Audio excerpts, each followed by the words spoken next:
Hello साथियों, आप सभी को टीचिंग डायरी में स्वागत है। आज हम लोग जनजातीय विद्रोह के बारे में पढ़ेंगे। जनजातीय विद्रोह के कारण क्या थे? इस विद्रोह के निम्न कारण थे। पहला कारण जो था वो था आर्थिक संसाधनों को लेकर टकराव, अंग्रेज एवं जनजातियों के मध्य होना। अंग्रेज एवं जनजातियों के मध्य आर्थिक संसाधनों को लेकर टकराव। दूसरा कारण देखें तो इसके पारंपरिक प्रथाओं एवं धार्मिक मामलों में हस्तक्षेप करना। वहीं तीसरा कारण देखें तो ईसाई मिशनरियों द्वारा जबरन धर्मांतरण कराना। ईसाई लोग भारत को आदिवासियों को ही निशाना बनाते थे और वे जबरन धर्मांतरण कराते थे। अंग्रेजों के द्वारा जल, जंगल तथा जमीन पर कब्जा करना। अंग्रेज जो थे अपने हितों के लिए जबरन जल, जंगल और जमीन को कब्जा करना चाहते थे। आइए कुछ इसके नोट के बारे में देखते हैं।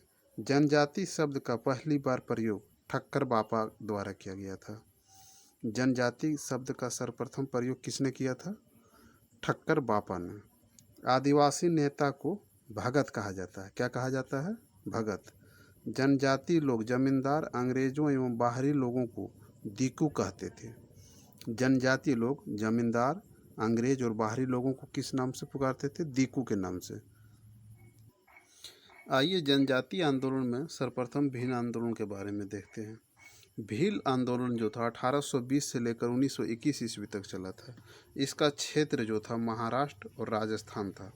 भील आंदोलन का क्षेत्र कहाँ था? महाराष्ट्र और राजस्थान। महाराष्ट्र में भील आंदोलन का नेतृत्व निम्न के द्वारा किया गया था। महाराष्ट्र में भील आंदोलन का नेतृत्व जो था वो दशरथ के द्वारा 1820 ईस्वी में, और हारिया के द्वारा 1822 और सेवराम के द्वारा 1825 ईस्वी में। वहीं भागवती जी तथा कागज सिंह के द्वारा 1857 में इसका नेतृत्व किया था। राजस्थान में भील आंदोलन का नेतृत्व निम्न के द्वारा किया गया था। राजस्थान में जो था भील आंदोलन का नेतृत्व दौलत सिंह, श्री गोविंद और मोतीलाल तेजावर के द्वारा किया गया था। राजस्थान में भील आंदोलन का नेतृत्व दौलत सिंह, श्री गोविंद और मोतीलाल तेजावर के द्वारा किया गया था। मोतीलाल तेजावर ने भीलों को संगठित कर 1921 ईस्वी में एक जुझारू आंदोलन चलाया। इस आंदोलन में लगभग 1200 भील मारे गए थे।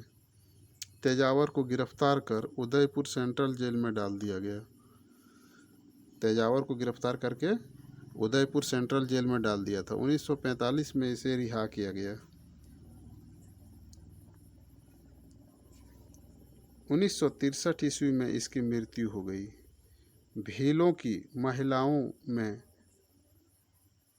डाकन प्रथा प्रचलित था, जिसके तहत महिलाएं जादू टोना करने का आरोप लगता था। आइए अब देखते हैं संथाल विद्रोह। संथाल विद्रोह जो था 1855-56 ईस्वी में हुआ था। इसका क्षेत्र भागलपुर से राजमहल तक का संथाल बाहुल्य क्षेत्र था। इसी क्षेत्र को दामिन को कहा गया है। संथाल का जो क्षेत्र था ये भागलपुर से लेकर राजमहल तक का संथाल बाहुल्य क्षेत्र था, जो कि वर्तमान में झारखंड में है। इसी क्षेत्र को दामिन एको कहा गया है। संथाल क्षेत्र को क्या कहा गया है? दामिन एको। इसका नेतृत्व करता सिद्धू और कान्हू थे। संथाल विद्रोह का नेतृत्व करता कौन थे? सिद्धू और कान्हू। कारण अस्थायी बंदोबस्त के फलस्वरूप जमींदारों के द्वारा उसकी जमीनों को छीन लेना एवं भू राजस्व के रूप में उत्पादन का एक बड़ा भाग लेना। संथाल विद्रोह को हूल आंदोलन भी कहा जाता है। संथाल आंदोलन को किस नाम से जाना जाता है? हूल आंदोलन। यह सबसे प्रसिद्ध जनजातीय आंदोलन था। जनजातीय आंदोलन में संथाल आंदोलन जो था सबसे प्रसिद्ध जनजातीय आंदोलन था। 1855 ईस्वी में भोगनाडीह में लगभग 6000 से अधिक संथाल एकत्र हुए और विदेशी राज्यों को समाप्त करने की कसम खाई। सिद्धू कान्हू के नेतृत्व में पुलिस स्टेशन, रेलवे स्टेशन, डाक, ढोने वाले गाड़ियां आदि को जला दिया गया था। 1855 ईस्वी में सिद्धू को और फरवरी 1856 ईस्वी में कान्हू को गिरफ्तार किया गया। आरसी मजूमदार ने लिखा, संथाल विद्रोह आर्थिक कर्म के वजह से उत्पन्न हुआ था, लेकिन शीघ्र ही उसका उद्देश्य विदेशी शासन को खात्मे करना हो गया। आरसी मजूमदार के अनुसार संथाल विद्रोह जो था वो आर्थिक कर्म की वजह से उत्पन्न हुआ था, लेकिन शीघ्र ही उसका उद्देश्य विदेशी शासन को खत्म करना हो गया। इस विद्रोह को एक बड़ी सैन्य कार्रवाई के बाद 1856 ईस्वी में भागलपुर के कमिश्नर ब्राउन और मेजर जनरल लॉयड के नेतृत्व में संथाल विद्रोह को क्रूरता से दबा दिया गया था। संथाल विद्रोह शांत हो जाने के बाद नवंबर 1856 ईस्वी में विधिवत संथाल परगना जिले की स्थापना की गई। एस्ली ईडन को प्रथम जिलाधीश बनाया गया था। संथाल विद्रोह शांत होने के बाद नवंबर 1856 ईस्वी में विधिवत संथाल परगना जिले की स्थापना की गई थी। संथाल परगना जिले की स्थापना कब की गई थी? 1856 ईस्वी में। और इसका प्रथम जिलाधीश किसको बनाया था? एस्ली ईडन को।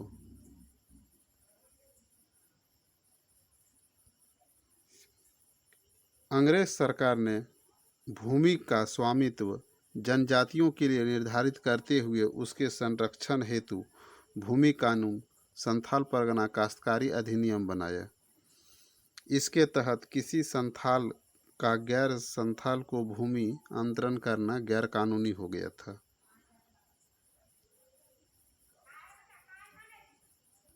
आइए अब हम लोग देखते हैं मुंडा विद्रोह को। मुंडा विद्रोह का जो समयकाल था 1899 से 1900 ईस्वी था। इसका क्षेत्र छोटा नागपुर झारखंड था। मुंडा विद्रोह का क्षेत्र कौन था? छोटा नागपुर झारखंड। इसका नेतृत्वकर्ता बिरसा मुंडा था। विद्रोह के कारण अंग्रेजों एवं जमींदारों के द्वारा सामूहिक खेती खुटकट्टी की प्रथा को समाप्त करना। विद्रोह का कारण क्या था? अंग्रेज और जमींदारों के द्वारा सामूहिक खेती, जिसे खुटकट्टी कहते हैं, इस प्रथा को समाप्त करना था। मुंडा विद्रोह को उलगुलान विद्रोह के नाम से भी जाना जाता है। उलगुलान का अर्थ क्या होता है? महान विद्रोह। मुंडा विद्रोह को किस नाम से जाना जाता है? उलगुलान विद्रोह के नाम से। बिरसा ने स्वयं को भगवान का दूत घोषित किया और वह दावा करने लगा कि उसे दिव्य शक्ति प्राप्त हुई है जिससे वह लोगों का इलाज करता है।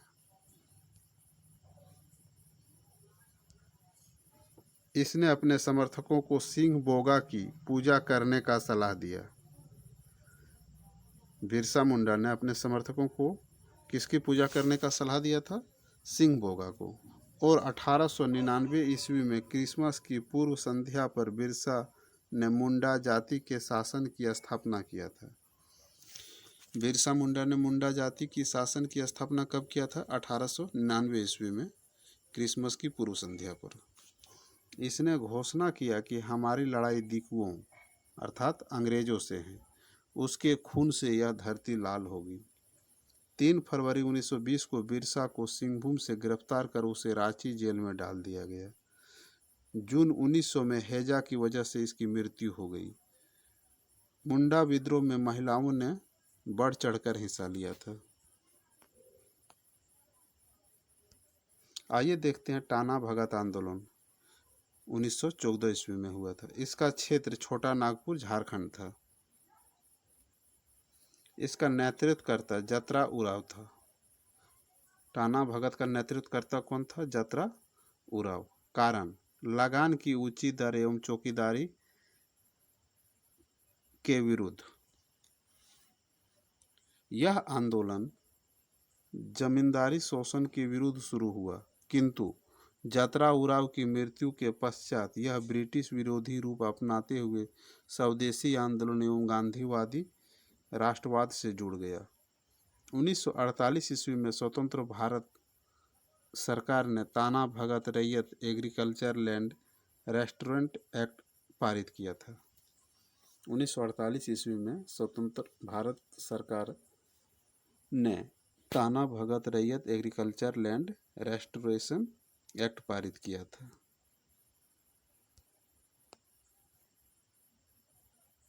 आइए देखते हैं कोल विद्रोह 1831 से 1848 ईस्वी तक यह चला था। इसका क्षेत्र छोटा नागपुर पठार झारखंड था। यह विद्रोह सिंहभूम, पलामू, हजारीबाग आदि क्षेत्रों में व्यापक रूप से फैला था। इसका नेतृत्व करता बुद्धो भगत 1831 ईस्वी में और नारायण भगत 1832 ईस्वी में किया था। छोटा नागपुर क्षेत्र में मुंडा, उराव, हो, महाली आदि जनजाति निवास करते थे। इन्हें मैदानी लोग कोल कहते थे। इस विद्रोह का तत्कालिक कारण चावल, महुआ एवं अन्य पदार्थों से उत्पन्न शराब पर अंग्रेजों द्वारा लगाए जाने वाला प्रतिबंध था। इस विद्रोह का कारण क्या था? चावल, महुआ और अन्य पदार्थों से उत्पन्न शराब पर अंग्रेजों द्वारा प्रतिबंध लगा दिया था। इस कारण यह विद्रोह शुरू हुआ। अंग्रेजों ने उसकी ज़मीन को छीनकर मुसलमान एवं सिखों को दे दिया था। दूसरा कारण ये था। दूसरा कारण जो था, अंग्रेजों ने उसकी ज़मीन को छीनकर मुसलमान एवं सिखों को दे दिया था। 1831 ईस्वी में बुद्धो भगत के नेतृत्व में इन्होंने भीषण संघर्ष किया और इस संघर्ष में बुद्धो भगत सहित हजारों विद्रोही मारे गए थे। यह विद्रोही रुक रुक कर 1848 ईस्वी तक चलता रहा। बाद में इसे कुचल दिया गया था। आइए देखते हैं खासी विद्रोह 1827 से 1833 ईस्वी। इसका क्षेत्र मेघालय था। नेतृत्वकर्ता तीरथ सिंह और बरमानिक मुकुंद सिंह था। खासी विद्रोह का नेतृत्वकर्ता कौन कौन था? तीरथ सिंह और बरमानिक मुकुंद सिंह। इस विद्रोह का कारण ब्रिटिश जमींदार छत्तर सिंह के द्वारा इस क्षेत्र में निर्मित की जा रही सड़क को लेकर था, जिसने जंगल का व्यापक पैमाने पर दोहन किया जा रहा था। 1833 ईस्वी में सैन्य कार्रवाई द्वारा इस विद्रोह को दबा दिया गया था। आइए देखते हैं रंपा विद्रोह। रंपा विद्रोह जो था 1922 से 1924 तक चला था। इसका क्षेत्र आंध्र प्रदेश की गोदावरी नदी के उत्तरी क्षेत्र था। रंपा विद्रोह का क्षेत्र कहाँ था? आंध्र प्रदेश के गोदावरी नदी के उत्तरी क्षेत्र। इसका नेतृत्व करता अलूरी सीताराम राजू, जो कि गैर आदिवासी था। यह विद्रोह साहूकारों द्वारा शोषण, वन कानून का उल्लंघन, शुद्ध खोरी बेगारी के विरुद्ध था। सीताराम राजू को गांधी के असहयोग आंदोलन से प्रेरणा प्राप्त हुई, लेकिन वह आदिवासी कल्याण हेतु हिंसा को आवश्यक समझते थे। सीताराम राजू को गांधी के असहयोग आंदोलन से प्रेरणा प्राप्त हुई, लेकिन वह आदिवासी कल्याण हेतु हिंसा को आवश्यक समझते थे। विद्रोह में गुरिल्ला युद्ध की नीति का अनुसरण किया गया था। इस विद्रोह में गुरिल्ला युद्ध नीति का अनुसरण किया गया था। कुकी विद्रोह 1917 से 1919 ईस्वी। इसका क्षेत्र जो था मणिपुर और त्रिपुरा था। कारण अंग्रेजों ने इस क्षेत्र में बलात् श्रम को अनिवार्य कर दिया था। इसका नेतृत्व कुकियों द्वारा किया गया था। आइए देखते हैं नागा विद्रोह को। नागा विद्रोह, इसका क्षेत्र मणिपुर था। नेतृत्वकर्ता रोगमई जदोनांग था। इसका उद्देश्य सामाजिक एकता लाना, पुराने रीति रिवाजों को खत्म करना तथा प्राचीन धर्म को पुनर्जीवित करना था। अगस्त 1931 ईस्वी में ब्रिटिश सरकार द्वारा रोंगमई जदोनांग को फांसी देने के बाद इस आंदोलन को 16 वर्ष युवती गोडी नलियू ने अपना नेतृत्व प्रदान किया। अक्टूबर 1932 ईस्वी में गोडी नलियू को गिरफ्तार कर लिया गया और भारत की स्वतंत्रता के बाद इसकी रिहाई हुई।